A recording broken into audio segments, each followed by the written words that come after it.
దుఃఖధామం నుండి క్షీరఖండానికి అదొక నిరంతర ఆందోళనల ధామం. దుఃఖధామం. అక్కడ ప్రతి బిందువు ఉప్పగా భారంగా ఉండేది. బిందు అనే ఆత్మ కూడా అలాంటి కల్లోల సాగరంలో తేలియాడుతోంది. ప్రతి నిమిషం గతించిన కాలచక్రపు చక్ర భారం దానిపైనే. ఇది చివరి జన్మ అని, మార్పు అనివార్యమని తెలియక కేవలం ఉప్పునీటి రుచిని మాత్రమే అనుభవించేది. తరతరాలుగా ఇదే రుచి, ఈ ఉప్పుతనమే శాశ్వతమా అని బిందు ఆలోచించడం మొదలుపెట్టింది. అప్పుడే ఆ కల్లోల సాగరపు లోతుల్లోంచి ఒక దివ్యమైన అతి సూక్ష్మమైన స్మృతి పిలుపు వినపడింది.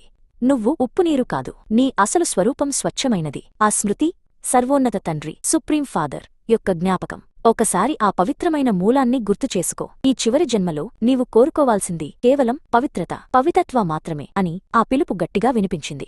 దుఃఖధామం నుండి బయటపడాలంటే ఉప్పును తీసివేయాలి. పవిత్రత అంటే కేవలం బాహ్య శుద్ధి కాదు, సంకల్పాల స్వచ్ఛత.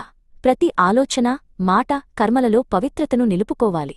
ఈ అగ్ని పరీక్షలో బిందు పాత అలవాట్ల ఉప్పు బంధనాలను వదులుకోవడానికి నిశ్చయించుకుంది.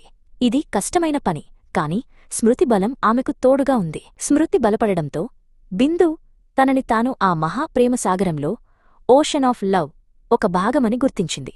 తండ్రి ప్రేమతో నిండినప్పుడు ఉప్పుదనం నిస్సారమైపోతుంది.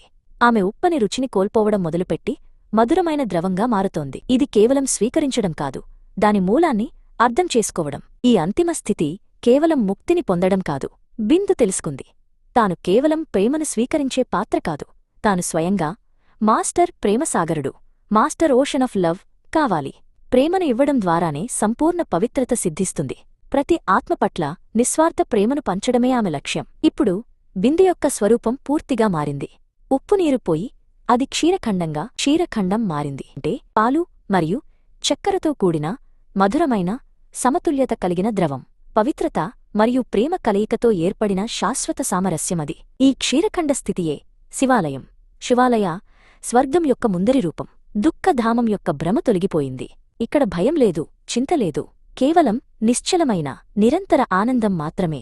బిందు ఇప్పుడు పరిపూర్ణంగా పవిత్రమైనది, ప్రేమను ప్రసారం చేసే శక్తి కేంద్రం. చివరకు బిందు కాలచక్రం చక్ర యొక్క రహస్యాన్ని పూర్తిగా అర్థం చేసుకుంది. ఈ చివరి జన్మలో పవిత్రత ద్వారా సంపాదించిన సంస్కారాలే రాబోయే స్వర్ణయుగానికి ఆధారం. చక్రం తిరుగుతుంది, కాని జ్ఞానం ఉన్న ఆత్మ ఇక భయం చెందదు. ఉప్పునీరు మధురమైన అమృతంగా మారింది. దుఃఖధామం జ్ఞాపకం మాత్రమే మిగిలింది. బిందు తన మాస్టర్ ప్రేమసాగరుడి స్థితిలో నిలిచి భవిష్యత్తు స్వర్గ నిర్మాణంలో భాగమైంది. ఓ ఆత్మ, నీ స్మృతిని, నీ పవిత్రతను నిలుపుకో. ఎందుకంటే ప్రతి బిందువు క్షీరఖండంగా మారగలదు.